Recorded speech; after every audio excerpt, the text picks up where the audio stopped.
अभिक्रिया क्या है, रासायनिक अभिक्रिया क्या है, उसकी प्रतिक्रिया क्या है, उससे बनने वाली है ना क्या क्या बनती है ना। तो उसी में से कुछ छूट गया था वियोजन अभिक्रिया का उदाहरण है ना, उसको आज कंप्लीट करते हैं। इसके बाद नेक्स्ट आएगा विस्थापन अभिक्रिया, द्विस्थापन अभिक्रिया, संचारण, विकृत गंधिता क्या है ना, नेक्स्ट में भी चर्चा करेंगे। पहले भी ये टॉपिक देख लीजिए है ना, क्रियाकलाप 1.7 है ना, जो प्रैक्टिकल कर रहा है उसमें बताया गया है कि वियोजन अभिक्रिया का कुछ उदाहरण कि वियोजन अभिक्रिया कैसे बनता है ना, और ये इम्पोर्टेंट भी एग्जाम के अकॉर्डिंग है ना। देखिएगा, इसको समझिएगा, ठीक है। देखिए इसमें क्या बोला गया कि एक क्रियाकलाप लीजिए, ठीक है, जिसमें से बोल रहा है क्या क्या लेना है, ये बताया गया कि एक प्लास्टिक का मग लीजिए। क्या लीजिए? प्लास्टिक का मग। इसकी तली में 2 छिद्र कर दीजिए, ठीक है, और करके उसमें रबड़ का डाट लगा दीजिए। इन छिद्रों में कार्बन इलेक्ट्रोड डाल दीजिए, कार्बन का इलेक्ट्रोड डाल दीजिए है ना, जो चित्र 1.6 देखिए इसमें दिखाया गया है ना, ठीक है दोस्तों। आगे देखिए और क्या बोला, जल से भरी 2 आंशिक प्रखनलियाँ को 2 कार्बन इलेक्ट्रोड के ऊपर उल्टा करके रख दीजिए। बोलता है कि इसमें जो है ना 2 नली लीजिए, जिसमें से आप पानी जो भरे है ना, इसमें भी पानी आना चाहिए प्रखनली में, और उसमें 2 इलेक्ट्रोड को उल्टा करके लटका दीजिए, ठीक है ना दोस्तों। आगे पढ़िए। देखिए बोला गया है कि अब विद्युत धारा प्रवाहित करके उस पर उपकरण को थोड़ी देर के लिए छोड़ दीजिए है ना। अब उसमें विद्युत देखिए प्रवाहित किया जाता है। देखिए यही है ना प्लास्टिक मग है दोस्तों, हाइड्रोजन गैस है ना, ऑक्सीजन गैस, मतलब क्या क्या इसमें बन रहा है वो दिखा रहा है। देखिए प्रखनली है ना, इसी को बोलते हैं प्रखनली। और देखिए इसमें क्या प्रवाहित है, देखिए इसमें जल है ना, ये जल है, इसमें भी भरा गया है जल, ठीक है दोस्तों। ये दिखा रहा है, ये रबड़ का, देखिए रबड़ का डॉट है ना, ये है आपका कैथोड, और ये बनता है आपका एनोड है ना। ये स्विच लगा हुआ है, और इसमें क्या करते हैं 6 वोल्ट का बैटरी से कनेक्ट करके इसमें विद्युत प्रवाहित कर रहे हैं, ठीक है दोस्तों। अब बोल रहा है कि जब विद्युत प्रवाहित करते हैं ना, तो देखिए आगे क्या होता है, लिखा हुआ है कि जब विद्युत प्रवाहित मतलब करके उस उपकरण को थोड़ी देर के लिए छोड़ दीजिए। दोनों इलेक्ट्रोडों पर आप बुलबुले बनते हुए देखेंगे। ये बुलबुले आंशिक नली से जल को विस्थापित कर देता है या कर देगा है ना, जो भी है। देखिए आगे पढ़िए, क्या दोनों प्रखनली में एकत्र गैस का आयतन समान है? और जब दोनों प्रखनलियाँ गैस पर भर जाए तो क्या सावधानीपूर्वक हटा लीजिए। एक जलती हुई मोमबत्ती को दोनों प्रखनली के मुंह पर पास लेकर जाइए है ना। देखिए देखिए दोस्तों, इस क्रियाकलाप में, इस प्रैक्टिकल में क्या बताया गया है ये समझिए, ठीक है। ये प्रैक्टिकल में आपको बताया गया है कि जल है ना, आप जल को इलेक्ट्रॉन मतलब आप विद्युत प्रवाहित कीजिएगा ना दोस्तों, तो हाइड्रोजन और ऑक्सीजन अलग हो जाएगा। क्या हो जाएगा? हाइड्रोजन और ऑक्सीजन अलग हो जाएगा, मतलब हाइड्रोजन और ऑक्सीजन का निर्माण होगा दोस्तों है ना। तो देखिए वियोजन अभिक्रिया में क्या बोले थे कि वैसी अभिक्रिया है ना, या रासायनिक अभिक्रिया जिसमें एक अभिकारक या एक अभिकर्मक टूट कर 2 या 2 से अधिक उत्पाद का निर्माण करता है। देखिए दोस्तों 2 से अधिक उत्पाद का निर्माण करता है, वही देखिए यहाँ पे दिया गया। और सारा उदाहरण सूर्य का प्रकाश है ना। देखिए क्रियाकलाप 1.8 है ना दोस्तों। देखिए इसमें क्या बोला कि चाइना डिश में क्या 2 ग्राम सिल्वर क्लोराइड लीजिए, ठीक है, इसका रंग क्या है ना। देखिए बोलता है इस चाइना डिश को थोड़ी देर के लिए सूर्य के प्रकाश में रख दीजिए। देखिए 1.7 में दिखाया गया कैसे रखा है। थोड़ी देर पश्चात सिल्वर क्लोराइड का रंग देखिए कैसा हो जाता है। मतलब बोल रहा है कि आप उसको पहले रंग देखिए कैसा है सिल्वर क्लोराइड का, उसके बाद जब धूप में रखिएगा ना सूर्य के पास, उसके बाद इसका रंग कैसा होता है ये आप बताइए हमको। देखिए इसमें सूर्य के प्रकाश में रखा है दोस्तों। अब देखिए चाइना डिश है, ये क्या है? सिल्वर क्लोराइड है। अब इसमें आप देखें क्या पता है कि सूर्य के प्रकाश का श्वेत रंग सिल्वर क्लोराइड का दूसरा रंग का हो जाता है। प्रकाश की उपस्थिति में सिल्वर क्लोराइड का सिल्वर तथा क्लोरीन में वियोजन के कारण ऐसा होता है। ये कैसा अभिक्रिया हो जाता है दोस्तों? तो वियोजन अभिक्रिया हो जाता है। कैसा हो जाता है? तो वियोजन अभिक्रिया हो जाता है ना दोस्तों। देखिए सूर्य में के प्रकाश में सिल्वर क्लोराइड दूसरे का रंग का होकर सिल्वर धातु बनाता है ना। देखिए यही बोल रहा है कि आप सिल्वर क्लोराइड में सूर्य का प्रकाश डालेंगे दोस्तों, तो इसमें क्या होगा? सिल्वर अलग हो जाएगा और क्लोरीन अलग हो जाएगा। मतलब आप जब सिल्वर क्लोराइड में सूर्य का प्रकाश डालेंगे तो सिल्वर और क्लोराइड बनेगा। इसका मतलब यही गया। ये कौन सा उदाहरण दोस्तों? तो वियोजन अभिक्रिया का। कौन सा? वियोजन अभिक्रिया का। क्योंकि हम बोले थे ना दोस्तों ये क्या है? ये आपका अभिकारक है ना। तो अभिकारक को ही बोला जाता है अभिकर्मक है ना। तो बोलता है कि एक अभिकर्मक या एकल अभिकर्मक टूट कर दो या दो से अधिक, देखिए दो या दो से अधिक का उत्पाद निर्माण कर रहा है, तो ये आपका कौन सा वियोजन अभिक्रिया का उदाहरण है दोस्तों। तो वियोजन अभिक्रिया ये भी याद रखिएगा, सिल्वर ब्रोमाइड भी इसी प्रकार का अभिक्रिया करता है ना। देखिए सिल्वर ब्रोमाइड को सूर्य का प्रकाश डालिएगा तो क्या बनेगा, सिल्वर और ब्रोमाइड। या ये किस में काम आता है, ये तो उपयोग होता है फोटोग्राफी में। किस में होता है, फोटोग्राफी में होता है यूज दोस्तों, ठीक है ना।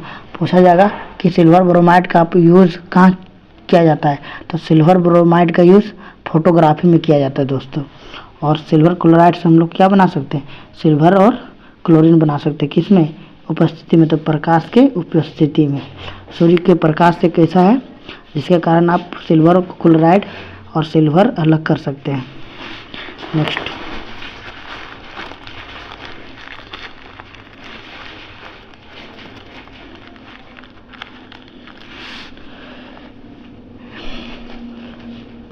देखिए, हमने देखा कि वियोजन अभिक्रिया में अभिकारकों को तोड़ने के लिए ऊष्मा, प्रकाश या विद्युत ऊर्जा की आवश्यकता होती है। जिन अभिक्रिया में ऊर्जा अवशोषित होती है उसमें ऊष्मा शोषी अभिक्रिया कहते हैं। ये बोल रहा है कि आप मतलब हम लोग को देखा कि क्या होता है, वियोजन अभिक्रिया में क्या होता है, अभिकारकों का तोड़ने के लिए क्या होता है, ऊष्मा या प्रकाश का विद्युत ऊर्जा का उपयोग हो रहा है ना। पहला क्या ऊष्मा डाले थे, किस में डाले थे, ऊष्मा, है ना। आगे के नेक्स्ट में है ना देखे थे ना कि ऊष्मा डाले थे, फिर किसमें क्या प्रकाश डालें, फिर क्या विद्युत डाले। देखिए तो जल में विद्युत डालने से क्या बना, हाइड्रोजन और ऑक्सीजन, है ना। प्रकाश डालने पे क्या हो गया, सिल्वर और क्लोराइड अलग गया। इसी तरह विद्युत, है ना, जो आपके पास ऊष्मा डाले थे तो वो भी कुछ बन रहा था, है ना दोस्तों। उस तरह से बोल रहा है कि अब जो ये तीनों आप देखें इसमें क्या था, ऊष्मा का अवशोषित हो रहा है ना दोस्तों, उसमें ऊष्मा लग रहा है ना, पावर लग रहा है। तो वही बोल रहा है कि ऊष्मा जो लगता है उसे हम क्या बोलते हैं, ऊष्मा शोषी अभिक्रिया। देखिए यहाँ से एक नेक्स्ट क्वेश्चन का बन गया, पूछेगा एग्जाम में कि ऊष्मा शोषी अभिक्रिया किसे कहते हैं। तो ऐसी रासायनिक अभिक्रिया जिसमें ऊष्मा अवशोषित होती हो, क्या थी, ऊष्मा अवशोषित होती हो, है ना। तो ऐसे हम ऊष्मा शोषी अभिक्रिया कहते हैं, है ना दोस्तों। एक इसमें से एक आंसर का बन गया, है ना, कि ऊष्मा शोषी अभिक्रिया किसे कहते हैं। तो ऐसी अभिक्रिया जिसमें ऊर्जा या ऊर्जा का अवशोषित हो या फिर ऊष्मा का अवशोषित हो, उसमें ऊष्मा शोषी अभिक्रिया कहते हैं, है ना दोस्तों। नेक्स्ट देखिएगा,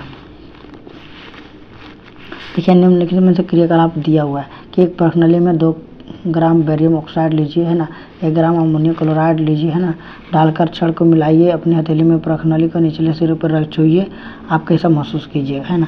ये दिया गया है, देखिए ये आप ऐसा कीजिएगा, ठीक है। तो फिर क्या क्या निर्माण होगा, देखिए इसमें प्रश्न दिया हुआ है कि किसी पदार्थ एक्स के विलयन का उपयोग सफ़ेदी करने के लिए होता है। कौन सा ऐसा पदार्थ है जिसका विलयन हम लोग सफ़ेदी करते हैं, याद करिए दोस्तों।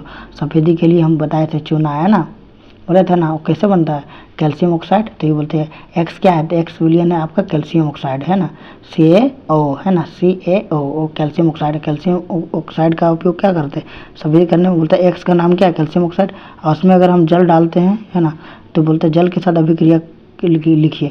तो जल डालेंगे तो क्या बनेगा दोस्तों, कैल्शियम हाइड्रोक्साइड, है ना। तो बोलते हैं उसमें जल डालने पे क्या बनेगा, कैल्शियम हाइड्रोक्साइड, ये है ना। आपको हम कंप्लीट करवाएंगे नेक्स्ट क्लास में, ये सारा क्वेश्चन आंसर जब करवाएंगे ना दोस्तों, तो पूरा सारा इसको क्लियर कर देंगे। आप ही बस समझिए इसको कि इसमें क्या कहना चाहता है, ठीक है। और क्लास अच्छा लगे तो लाइक कमेंट शेयर कीजिएगा दोस्तों, ताकि और सभी के पास पहुंच सके और 10th में अच्छा से अच्छा मार्क्स आ सके, है ना दोस्तों, सभी का भला हो। और क्या, देखिए अगला बोल रहा है विस्थापन अभिक्रिया किसे कहते हैं, है ना। इसका आएगा नेक्स्ट में आएगा द्वितीय विस्थापन अभिक्रिया क्या करते हैं, किसे कहते हैं। तो देखिएगा इसका विस्थापन अभिक्रिया किसे कहते हैं। देखिए क्रियाकलाप की विधि से आपको समझाया गया है ना।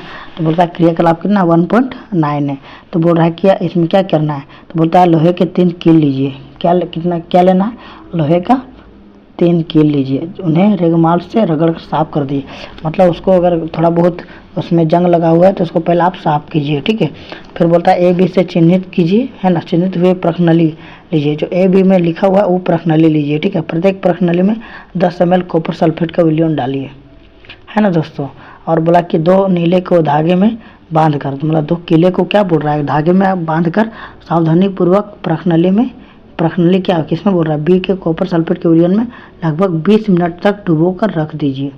देखिए 1.8 में दिखाया गया, यही 1.8 है दोस्तों, है ना।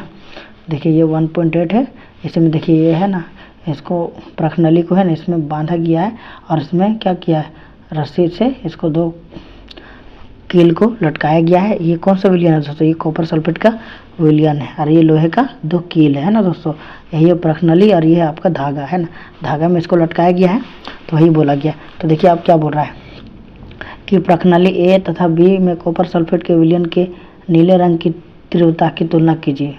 1.8 में आपको दिखाया गया, देखिए 1.8 में ना, तो कॉपर सल्फेट के विलयन में डूबी कीलों का रंग की तुलना बाहर रखी कील कीजिए। बोला जो आप इसमें डुबो कर रखे थे ना दोस्तों 20 मिनट तक, उसके बाद ये इसका कलर देखिए क्या हो गया और इसका तुलना आप जो बाहर रखा हुआ कील है उस कील से तुलना कीजिए, क्या दोनों में कोई डिफरेंट आता है, वही आएगा, जो डिफरेंट आएगा वही उसी को बोलते हैं विस्थापन अभिक्रिया। देखिएगा नेक्स्ट में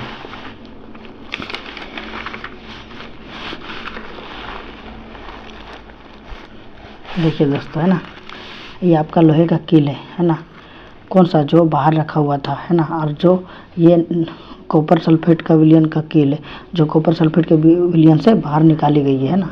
देखिए इसका कलर कैसा हो गया, चेंज हो गया ना दोस्तों, तो यही बोला गया। देखिए कॉपर सल्फेट के विलयन में है ना, ये आपका प्रखनली दूसरा है ना जो खाली था है ना। देखिए क्या बोला गया कि प्रयोग 1.8 से हम लोग उसके उपरांत लोहे की कील तथा कॉपर सल्फेट के विलयन की तुलना। लोहे की कील का रंग भूरा क्यों हो गया तथा कॉपर सल्फेट के विलयन का नीला रंग मलिन क्यों पड़ गया। देखिए पूछ रहा है कि ऐसा क्यों हुआ, तो इसका इसलिए कारण हुआ क्योंकि उसमें विस्थापन हो गया दोस्तों। किसका हुआ, तो कॉपर सल्फेट में कॉपर का विस्थापन हो गया। किसका विस्थापन हो गया, कॉपर का। कैसे हो गया, क्योंकि देखिए यहाँ पे इसका इक्वेशन के माध्यम से आपको समझाया गया है कि अगर हम फेरस सल्फेट को है ना, फेरस जो सॉलिड है ना, मतलब फेरस मतलब क्या होता है दोस्तों, लोहा को कॉपर सल्फेट के विलयन में जब हम लोग डुबाते हैं तो क्या बन जाता है, ये फेरस सल्फेट बन जाता है, मतलब और कॉपर अलग हो जाता है।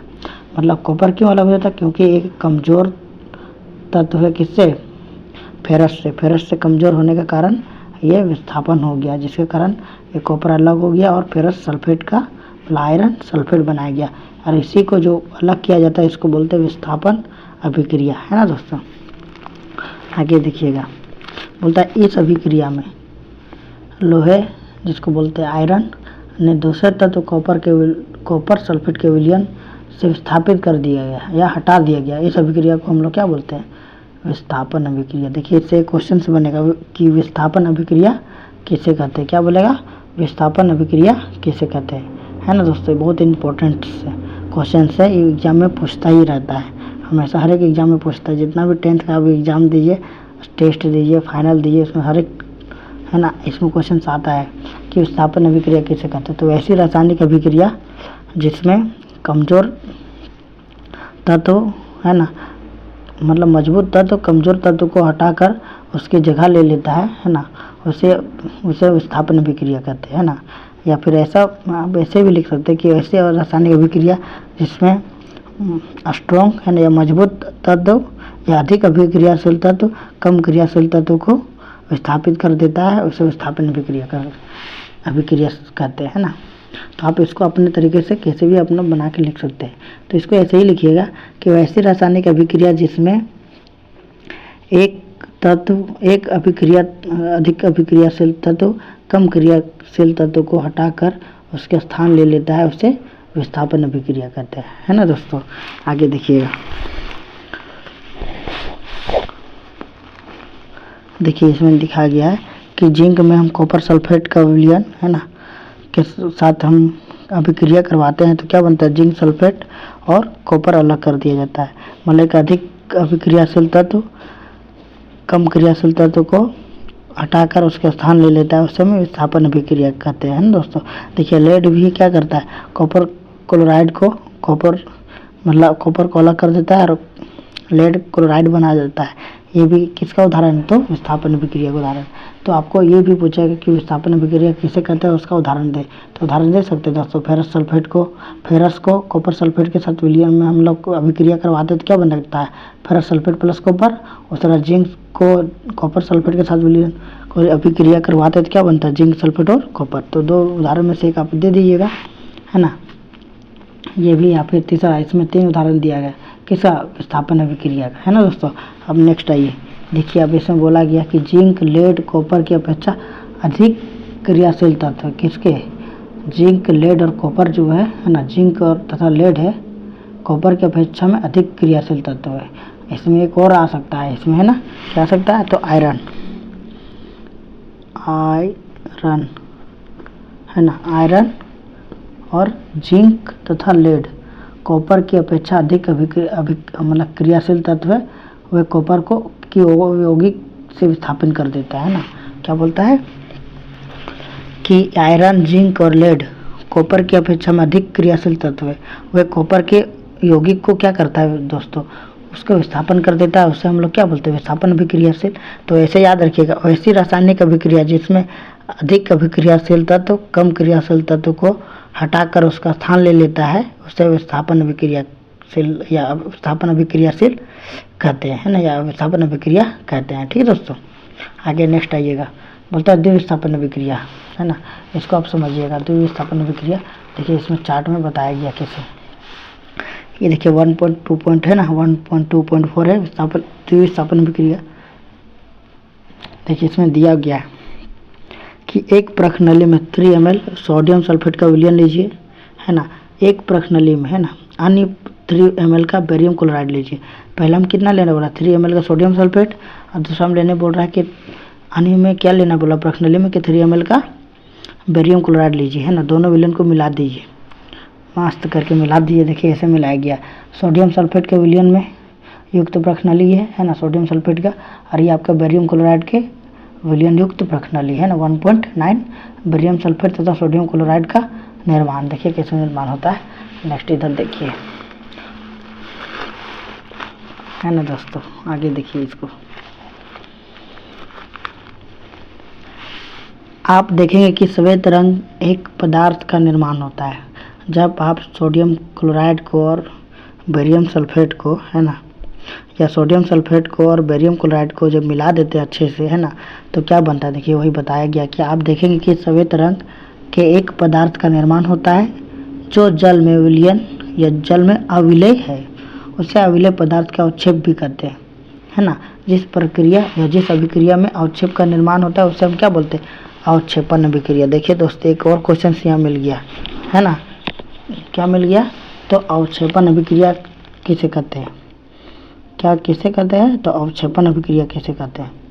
तो याद रखिएगा, अवक्षेपण अभिक्रिया किसे कहते हैं, वैसे अभिक्रिया, है ना, जिसमें या वैसे अभिक्रिया जिसमें एक ऐसे पदार्थ का निर्माण होता है जो जल में अविलेय होता है ना, जो अविलेय होता है अवक्षेप कहते हैं, और जिस अभिक्रिया में अवक्षेप का निर्माण होता है उसे अवक्षेपण अभिक्रिया कहते हैं। या फिर ऐसे भी याद रखिएगा, वैसे अभिक्रिया जिसमें अवक्षेप बनता है या अवक्षेप का निर्माण होता है उसे हम अवक्षेपण अभिक्रिया कहते हैं। क्या कहते हैं, अवक्षेपण अभिक्रिया, है ना दोस्तों। एक बार और बोलते हैं कि वैसी रासायनिक अभिक्रिया जिसमें अवक्षेप का निर्माण होता है उसे हम अवक्षेपण अभिक्रिया कहते हैं। ठीक है दोस्तों, इसको आप अपने पॉइंट में लिखिएगा ना, तो आपको क्या होगा कि आपको याद हो जाएगा। जब याद हो जाएगा ना तो आपको कभी गलती नहीं होगा। देखिए पढ़ने का तरीका ऐसा ही दोस्तों, ऐसे अंडरलाइन कर करके पढ़िएगा ना तो आपको क्या होगा कि रिवाइज होगा।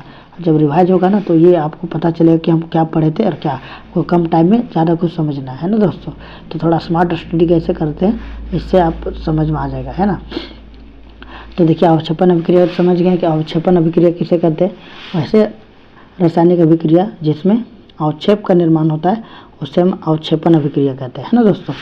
देखिएगा नेक्स्ट क्या बोला गया है, इसमें उदाहरण दिया गया अवक्षेपण अभिक्रिया का कि जब हम सोडियम सल्फेट को और बेरियम क्लोराइड को, है ना, सोडियम सल्फेट क्या है, एक्वा है, एक्वा मतलब जलीय विलयन है, बेरियम क्लोराइड क्या है, एक्वा है मतलब जलीय विलयन है, उसको क्या बना गया, बेरियम सल्फेट और सोडियम क्लोराइड का एक्वा, है ना। तो देखिए जो सोडियम सल्फेट है, बेरियम क्लोराइड है, देखिए इसमें क्या किया गया, सोडियम का क्या बन गया, है ना। देखिए सोडियम सल्फेट अब बेरियम क्लोराइड, अब देखिए तो बेरियम सल्फेट और क्या बन गया, सोडियम क्लोराइड ना। तो देखिए तो जिसमें से देखिए तो लास्ट वाला सोडियम, ये सल्फेट है, ये क्लोराइड, ये दोनों का क्या हुआ, चेंज हो गया ना।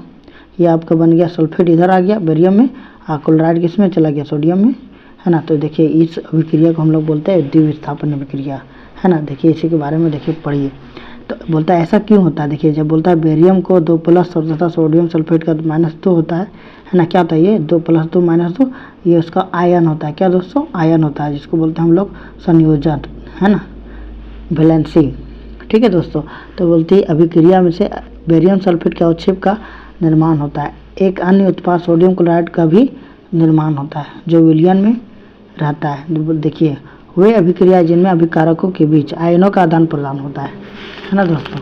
देखिए क्या बोल रहा है कि वे या ऐसे पढ़िएगा, वैसे रासायनिक अभिक्रिया जिसमें अभिकारकों का बीच आयनों का आदान प्रदान होता है उसे हम क्या बोलते हैं, द्विस्थापन अभिक्रिया कहते हैं।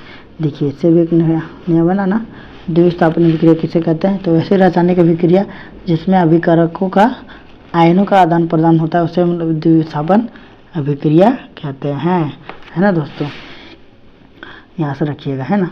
तो वैसी अभिक्रिया जिसमें अभिकारकों के बीच आयनों का आदान प्रदान होता है उसे द्विस्थापन अभिक्रिया कहते हैं, और जिसमें अवक्षेप बनता है उसे अवक्षेपण अभिक्रिया भी कहते हैं। ये अवक्षेपण अभिक्रिया का उदाहरण है और ये द्विस्थापन अभिक्रिया का भी उदाहरण है दोस्तों। ठीक है, क्योंकि देखिए एक मतलब क्या बन रहा है, अवक्षेप बन रहा है दोस्तों, और जलीय विलयन मतलब ये घुल नहीं सकता है ना, तो यही अवक्षेप का निर्माण होता है, इसी को बोलते हैं हम लोग अवक्षेपण अभिक्रिया। और देखिए जिसमें आयनों का आदान प्रदान हो रहा है, सोडियम सल्फेट बन गया है सोडियम क्लोराइड और बेरियम क्लोराइड बन गया सोडियम सल्फेट, तो मतलब आयनों का आदान प्रदान हुआ है ना, तो विस्थापन अभिक्रिया भी कहते हैं। ठीक है दोस्तों, आगे देखिएगा 1.2 बोल रहा है कि क्रियाकलाप 1.2 जिसमें से आपने लेड या नाइट्रेट पोटेशियम आयोडाइड के विलयनों में मिश्रित किया था, अवक्षेप का रंग कैसा था, है ना। ये बोल रहा कि इसका यौगिक का नाम बताइए, है ना। ये बोल रहा कि क्रियाकलाप 1.2 में जो आप किए थे उसके बारे में। देखिए इसको इम्पोर्टेंट नहीं है, यहाँ आइए, ये इम्पोर्टेंट। देखिए उपचयन अभिक्रिया और अपचयन अभिक्रिया, ये मोस्ट इम्पोर्टेंट है दोस्तों। ठीक है, उपचयन और अपचयन, है ना, इसको समझिएगा। बोलता है क्रियाकलाप 1.11 लीजिए। बोलता है चाइना डिश में 1 ग्राम कॉपर चूर्ण लेकर उसे गर्म कीजिए, आपने क्या देखा। देखिए कॉपर चूर्ण है इसमें लगा हुआ, युक्त चाइना डिश है, ये चाइना डिश है। ठीक है, देखिए इसमें क्या है, ये जाली लगा हुआ है ना, ये तिपाई है ना, ये आपको बर्नर है, और इसमें हम लोग क्या करते हैं, ये आगे लगाए हुए है ना, गर्म कर रहे हैं, तो इसमें क्या होगा। देखिए वही बोल रहा है कि कॉपर चूर्ण की सतह पर कॉपर ऑक्साइड की काली परत चढ़ जाती है। कॉपर चूर्ण की सतह पर क्या होता है, कॉपर ऑक्साइड का परत चढ़ जाता है ना, काली परत चढ़ जाता है। इस काला पदार्थ को क्यों बना, पूछ रहा क्यों बना। या कॉपर ऑक्साइड कॉपर के ऑक्सीजन के योग से बनता है। कैसे बनता है, कॉपर ऑक्साइड कॉपर में ऑक्सीजन के योग से। देखिए कॉपर को ऑक्सीजन में तापन मतलब किसको, जब हम टेम्परेचर देते हैं मतलब उसमें, है ना, तापन देते हैं कॉपर को और ऑक्सीजन को, तो क्या बनता है, तो कॉपर ऑक्साइड बनता है ना दोस्तों। तो ऐसी अभिक्रिया को हम लोग क्या कहते हैं। देखिए यहाँ बोल रहा है कि यदि इस गर्म पदार्थ कॉपर ऑक्साइड के ऊपर हाइड्रोजन गैस प्रवाहित किया जाए तो इस सतह की काली परत भूरे रंग की हो जाती है, क्योंकि इस स्थिति में विपरीत अभिक्रिया संपन्न हो जाती है, कॉपर प्राप्त होता है। मतलब कि हम कॉपर ऑक्साइड को अगर हम उसमें हाइड्रोजन मिला देंगे और टेम्परेचर देंगे तो क्या बन जाएगा, कॉपर अलग हो जाएगा और फिर हाइड्रोजन ऑक्साइड हो जाएगा। देखिएगा, तो बोलता है इसको हम लोग क्या बोलते हैं। देखिएगा दोस्तों, जब भी हम लोग कॉपर, है ना, में ऑक्सीजन अगर मिलाते हैं ना, कॉपर में ऑक्सीजन का ऐड होता है तो कॉपर ऑक्साइड बनता है, और जब कॉपर ऑक्साइड बनता है तो उसको बोलते हैं अपचयन अभिक्रिया, उपचयन, है ना। क्योंकि उपचयन इसी को बोलते हैं उपचयन, क्योंकि ऑक्सीजन का इसमें योग हो गया, है ना। तो ऑक्सीजन का योग, है ना दोस्तों, क्या बनाता है, ऑक्सीजन का योग, बोलिए, आपको बनाता है उपचयन अभिक्रिया, उपचयन, है ना। कैसे बनता है, ऑक्सीजन का, है ना, O2 का योग, याद रखिए O2 का योग उपचयन अभिक्रिया कहलाता है। ठीक है दोस्तों, देखिएगा नेक्स्ट बोलता है कि देखिए ऐसी अभिक्रिया जिसमें, देखिए अभिक्रिया के समय जब किसी पदार्थ में ऑक्सीजन की वृद्धि होती है, किसकी वृद्धि होती है दोस्तों, ऑक्सीजन की होती है, तो उससे हम लोग होता है उपचयन। वृद्धि का मतलब होता है योग, है ना दोस्तों, योग बोलिए या वृद्धि बोलिए, या वृद्धि, है ना। क्या होता है, जब ऑक्सीजन की वृद्धि या योग होता है तो उसे क्या बोलते हैं दोस्तों, उपचयन बोलते हैं, है ना। देखिए वही बोला है कि ऐसे अभिक्रिया समय या अभिक्रिया के समय जब किसी पदार्थ में ऑक्सीजन की वृद्धि होती है या ऑक्सीजन का योग होता है तो उसे उपचयन कहते हैं। क्या कहते हैं, उपचयन दोस्तों, है ना। क्या बोलते हैं कि वैसी अभिक्रिया या अभिक्रिया के समय जब किसी पदार्थ में ऑक्सीजन की वृद्धि होती है तो कहते हैं उसे उपचयन अभिक्रिया, मतलब ऑक्सीजन की वृद्धि या ऑक्सीजन का योग। वैसी अभिक्रिया जिसमें ऑक्सीजन का कमी या है ना कमी होता है तो उसको हम लोग क्या बोलते हैं, अपचयन अभिक्रिया। याद रखिएगा दोस्तों, अपचयन किसको बोलते हैं, अपचयन इसमें O2 का कमी हो, है ना, कमी या क्या बोलते हैं, ह्रास, है ना, ह्रास, है ना, ह्रास बोलिए या फिर कमी बोलिए, तो उसको बोलते हैं अपचयन। मतलब ऑक्सीजन का कमी होगा तो उपचयन और ऑक्सीजन की वृद्धि होगा तो अपचयन, नहीं सॉरी, ऑक्सीजन का योग होगा तो उपचयन और ऑक्सीजन का कमी होगा तो अपचयन, है ना दोस्तों। तो देखिए तो कॉपर ऑक्साइड है ना में क्या होता है, देखिए तो जब हम हाइड्रोजन गैस को तापन करते थे क्या, देखिए इसमें तो कॉपर का क्या हुआ, अपचयन हो गया, क्योंकि कॉपर में क्या ऑक्सीजन जुड़ा हुआ था, तो ऑक्सीजन यहाँ से कमी हो गया तो क्या बन गया, अपचयन बन गया। लेकिन यहाँ पर देखिए कॉपर है, इसमें ऑक्सीजन मिल गया ना दोस्तों, कॉपर ऑक्साइड बन गया ना, तो कॉपर का क्या हो गया, उपचयन हो गया, क्या हो गया, उपचयन हो गया, है ना दोस्तों। आगे आइएगा देखिएगा,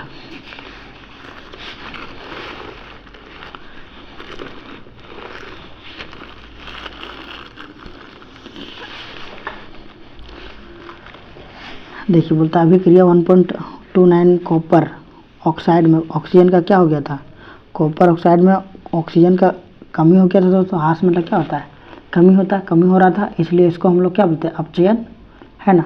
और हाइड्रोजन में ऑक्सीजन की वृद्धि हो रहा था, है ना, तो उसको हम लोग इसलिए उसको क्या बोलते थे, उपचयन बोलते हैं, क्योंकि हाइड्रोजन में ऑक्सीजन हम लोग जुड़ रहा है ना, है ना, तो उसको बोलते हैं क्या, अपचयन। जिसमें ऑक्सीजन का जुड़ता है उसको उपचयन, और जिसमें ऑक्सीजन का कमी होता है उसको अपचयन, है ना दोस्तों। देखिए जिसमें ऑक्सीजन का, देखिए एक अभिक्रिया में दोनों का काम हो उसे उपचयन और अपचयन दोनों बोलते हैं, या फिर रेडॉक्स अभिक्रिया, ठीक है। देखिए जैसे में कॉपर ऑक्साइड है ना, इसमें क्या हो गया, कॉपर ऑक्साइड में कॉपर आ गया, मतलब कि ऑक्सीजन का कमी हो गया तो क्या बन गया, देखिए तो अपचयन, है ना दोस्तों। देखिए तो हाइड्रोजन में क्या होता है, ऑक्सीजन का ऐड हो गया ना, तो ऑक्सीजन का योग हुआ, किस उसको हम लोग क्या बोलते हैं, उपचयन। जिसमें से ऑक्सीजन का योग, है ना, यहाँ पर लिख दे दोस्तों, है ना, O2 का योग, है ना, यहाँ पे लिख देते O2 का कमी, है ना। देखिए तो क्या हो गया, O2 का कमी हो गया तो अपचयन, और देखिए तो हाइड्रोजन का उपचयन हो गया, मतलब O2 का योग हो गया तो क्या बन गया, उपचयन। देखिए एक अभिक्रिया में जब दोनों होता है उपचयन और अपचयन, उसको हम लोग क्या बोलते हैं, रेडॉक्स अभिक्रिया। तो पूछेगा रेडॉक्स अभिक्रिया किसे बोलते हैं, मतलब ऐसी अभिक्रिया जिसमें उपचयन और अपचयन दोनों हो, उसे ऐसी अभिक्रिया को हम लोग क्या बोलते हैं, रेडॉक्स अभिक्रिया, ठीक है दोस्तों। देखिए आगे ये नेक्स्ट रेडॉक्स अभिक्रिया का कुछ और उदाहरण है। देखिए जिसमें जिंक ऑक्साइड को कॉपर के साथ हम लोग क्या बोलते हैं, जिंक को कार्बन ऑक्साइड या मोनोऑक्साइड बोलते हैं, या फिर मैग्नीशियम ऑक्साइड को क्या 4HCl में क्या बनता है, मैग्नीशियम क्लोराइड और H2O प्लस क्लोरीन, है ना, ये दोनों क्या है, रेडॉक्स अभिक्रिया का उदाहरण है ना दोस्तों। देखिए इस तरह से बताया कि कार्बन का किस में बोल रहा है, कार्बन CO का क्या हो गया, उपचयित हो रहा था दोस्तों, और जिंक ऑक्साइड में अपचयित हो रहा था, है ना। जिंक का क्या बनता है, जिंक बन गया, तो जिंक में क्या हो गया, ऑक्सीजन का कमी हो रहा था, है ना, तो ऑक्सीजन का कमी होगा तो क्या होगा दोस्तों, अपचयन।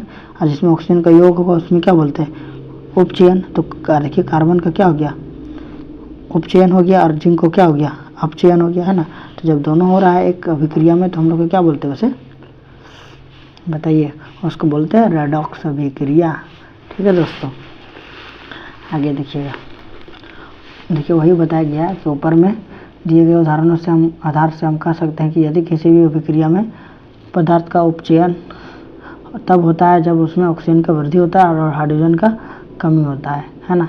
आधार पदार्थ अपचयन तब होता है जब उसमें ऑक्सीजन का ह्रास होता है या हाइड्रोजन का वृद्धि होता है। तो देखिए दोस्तों इसमें आप ये भी ऐड कर सकते हैं, जिसमें ऑक्सीजन का वृद्धि होता है उसमें हाइड्रोजन का कमी होता है, ठीक है, और जिसमें ऑक्सीजन का कमी होता है उसमें हाइड्रोजन का वृद्धि होता है ना।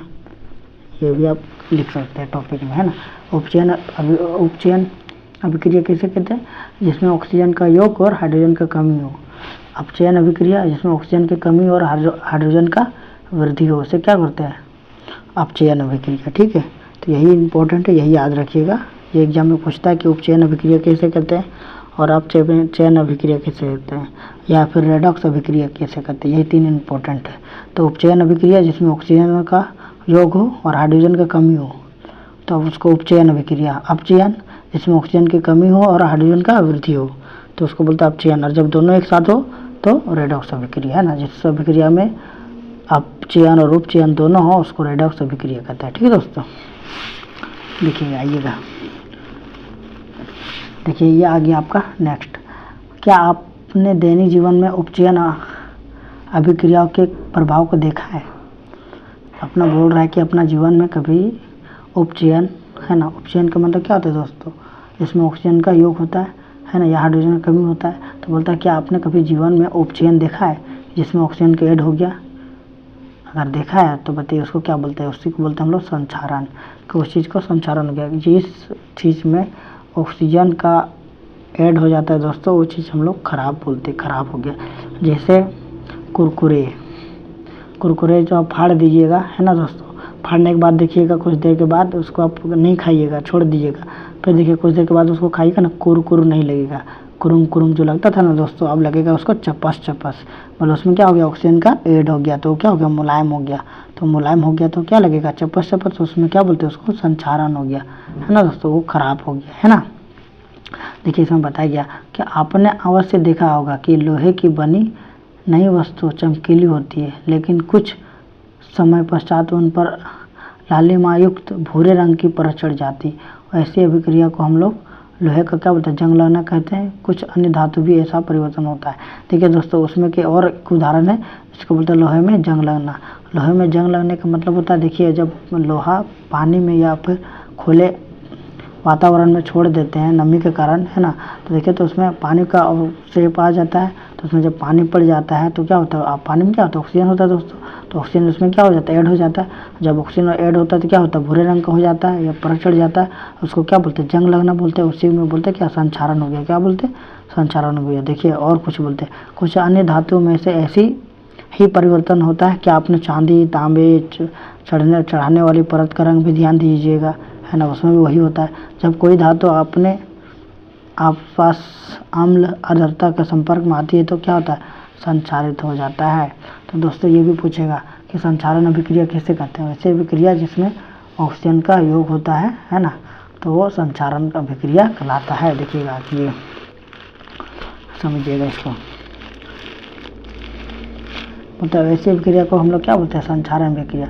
चांदी के ऊपर काली परत, तांबे के ऊपर हरी परत चढ़ना क्या कहलाता है, संचारण। मतलब ऐसी अभिक्रिया जिसमें ऑक्सीजन का योग के कारण वो उसमें संचारण हो जाता है, संचारण अभिक्रिया कहते हैं, है ना। मतलब ऐसी अभिक्रिया जिसमें ऑक्सीजन का योग होता है ना, और वो अपने अवस्था में चेंज कर लेता है ना, तो उसको हम लोग क्या बोलते हैं, संचारण अभिक्रिया। मतलब वो खराब हो जाता है। ठीक है दोस्तों, देखिए संचारण के कारण कार के ढांचे, पुल, लोहे की रोलिंग, जहाज तथा धातु विशेषकर लोहे से बनी वस्तुओं की बहुत क्षति होती है ना दोस्तों। लोहे का संचारण एक गंभीर समस्या है। क्षतिग्रस्त लोहे को बदलने में हर वर्ष अधिक पैसा खर्च हो जाता है। अध्याय 3 में आपको संचारण के बारे में अधिक जानकारी प्राप्त होगी, है ना, अध्याय 3 में प्राप्त होगा दोस्तों, अभी नहीं। ठीक, अभी बस इतना जानिए कि संचारण अभिक्रिया किसे कहते हैं। वैसी रासायनिक अभिक्रिया जिसमें ऑक्सीजन का योग होने के कारण वो संचार हो जाता है, मतलब खराब हो जाता है, उससे हम लोग कहते हैं संचारण अभिक्रिया। अब देखिएगा नेक्स्ट, विकृत गंधिता। क्या बोलते हैं, विकृत गंधिता, है ना दोस्तों। वसायुक्त अथवा तेलीय खाद्य सामग्री, बोलता है वसायुक्त या तेलीय खाद्य सामग्री जब लंबे समय तक रखा जाता है ना, रखा रह जाता है, तब उसमें क्या होता है, स्वाद गंध कैसे हो जाता है, तो परिवर्तन हो जाता है दोस्तों। क्या होता है, परिवर्तन हो जाता है ना दोस्तों। क्या होता है, परिवर्तन हो जाता है। देखिए वही बताया गया कि विकृत गंधिता किसे कहते हैं, तो वही बताया गया वसायुक्त अथवा तेलीय खाद्य सामग्री जब लोहे या जब लंबे समय तक रखा जाता है या रखा रह जाता है, तब उसमें क्या होता है, स्वाद या गंध में कैसी होता है। देखिए वो बताया उपचयित होने पर तेल और वसा विकृत गंधिता हो जाता है। उपचयित किसको बोलते हैं दोस्तों, जिसमें ऑक्सीजन का योग हो जाता है ना, तो वही बोलता है कि उपचयित होने के कारण विकृत गंधिता हो जाता है, तब उनके स्वाद तथा गंध बदल जाता है। प्रायः तेलीय तथा वसायुक्त खाद्य सामग्रियों में उपचयन रोकने वाले पदार्थ का प्रतिऑक्सीकारक मिलाए जाते हैं।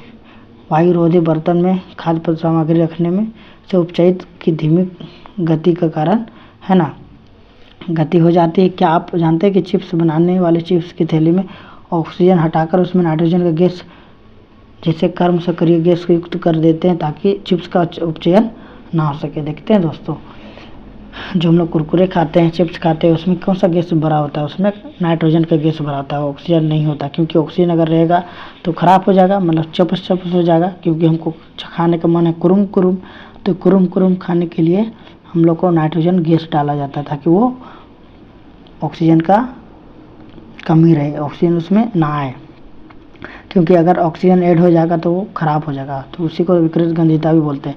तो वसीय पदार्थ को या तेलीय पदार्थ को जब को लंबे समय तक उसमें रखा रहता है तो उसमें उपचयित हो जाता है, जो उपचयित होने के कारण वो ख़राब हो जाता है, जिसको हम बोलते हैं विकृत गंधिता बोलते हैं दोस्तों। ठीक है, देखिए ये विकृत गंधिता कंप्लीट हो गया। देखिए यहाँ दिया हुआ है कि जब लोहे के कील में कॉपर सल्फर के विलयन में डुबाया जाता है तो विलयन का रंग कैसा हो जाता है? वो चेंज हो जाता है दोस्तों। वही बोल रहा है, ये आप लोग है ना। देखिए द्विविस्थापन अभिक्रिया का उदाहरण दीजिए और उसको बताइए। ये सारा क्वेश्चन हम बताएंगे, है ना। उपचयित अपचयित क्या होगा ये क्वेश्चन के माध्यम से क्लियर करेंगे, है ना दोस्तों। देखिएगा, है ना, ये वियोजन अभिक्रिया, संयोजन अभिक्रिया, है ना, ये आपका दिया है। उसमें उससे अभिक्रिया क्या है ना। विस्थापन, द्विविस्थापन अभिक्रिया, अवक्षेपण अभिक्रिया, है ना। ये अभिक्रिया का ऑक्सीजन का हाइड्रोजन का योग है ना। हाँ, ऑक्सीजन के वो जो भी हम पढ़ाए थे, है ना, वही दिया हुआ है, सारांश दिया है, इसको सारांश बोलते हैं।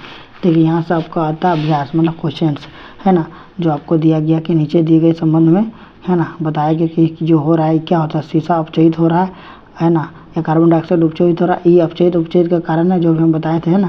देखिए इस तरह ये भी है ना, कि सब विस्थापन द्विविस्थापन अभिक्रिया क्या है ना, वही के बारे में। ठीक है, तो ये सारा आपको क्वेश्चंस, है ना, नेक्स्ट क्लास में आपको सारा क्लियर हम कर देंगे। ठीक है दोस्तों। देखिए लोहे में चूर्ण में तन हाइड्रोक्लोरिक अम्ल डालने पर क्या होता है ना, तो ये हाइड्रोजन गैस निकलता है और आयरन क्लोराइड का निर्माण होता है ना। ये आपका सारा कुछ हम कल के क्लास में, नेक्स्ट क्लास में आपको क्वेश्चन आंसर क्लियर कर देंगे। ठीक है दोस्तों, तो आज भर आप इतना कंप्लीट हो गया, ये बुक सारा, है ना, रासायनिक अभिक्रिया और उसका समीकरण कंप्लीट हो गया।